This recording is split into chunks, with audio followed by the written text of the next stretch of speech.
సొంత కూతుర్నిచ్చి రాజకీయ జీవితాన్ని ఇచ్చిన సొంత మామ,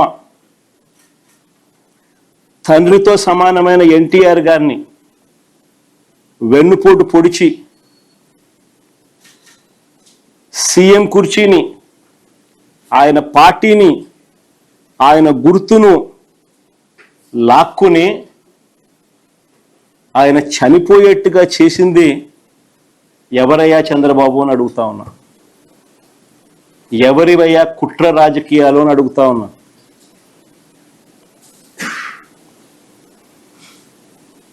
మరో ఇన్సిడెంట్, వంగవీటి మోహన్ రంగారావు గారు ఒక టైగర్. ఆయన ఎలా చనిపోయారు? పేదలకు ఇళ్ల పట్టాలు ఇవ్వాలని విజయవాడలో నిరాహార దీక్ష చేస్తూ ఉంటే అర్ధరాత్రి చంద్రబాబు నాయుడు గారి గవర్నమెంట్, తెలుగుదేశం పార్టీ అధికారంలో ఉంది, అర్ధరాత్రి నరికి చంపారు.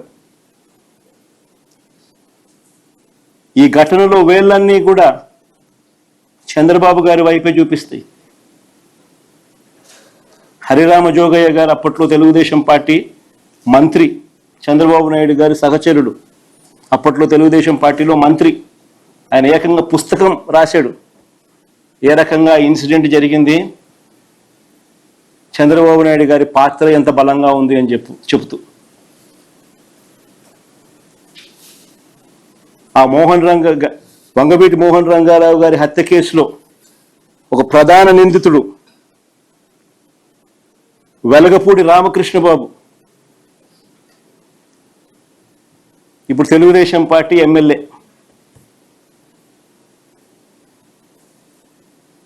ఇప్పటికీ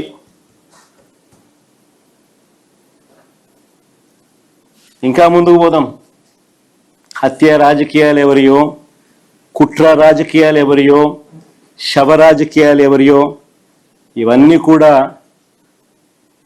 ప్రజలందరికీ కూడా తేట తెల్లమవుతా ఉన్నాయి.